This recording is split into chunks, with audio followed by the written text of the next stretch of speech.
লালমনিরহাটের হাতীবান্ধা উপজেলার টংভাঙ্গা গ্রামে কফিল উদ্দিন ও তার ভাইদের বিরুদ্ধে জমি দখল করে গুদাম নির্মাণের অভিযোগ তুলেছেন জোনাব আলী নামে এক ব্যক্তি।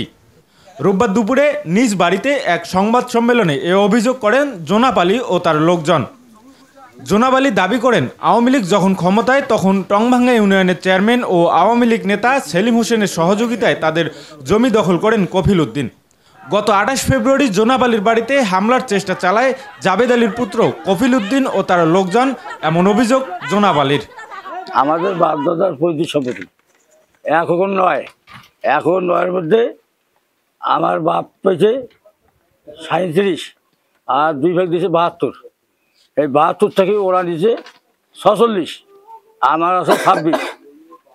এই 26 জমি যে ধরবে যাই, এটা আমাদের বেদখল দেয়, দখল দেয় না। খুব জোর পড়বো তার দাড়ি ছোড়া ডাকুর লোক হচ্ছে সেই গোড়া খেতেছে, সে জোর পড়বো। এই যখন এই গোডাউন তুলে আমি বারবার করছি, বাবা গোডাউন তুলি না। সেলিম চেয়ারম্যান বাসুক এখানে বসে দিয়া এই গোডাউন তুলছে, যদি পাও তুমি গোডাউন ভাই আমি ছাই দেবো।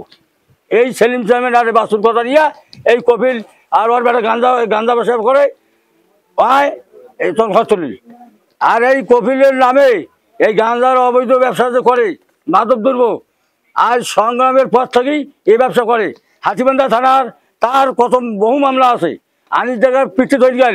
তারপরে স্পেশাল আছে, তার বাড়িতে 2 বার শ্বাস করি মাল ভাই ধরি অকভারি চালান করলে।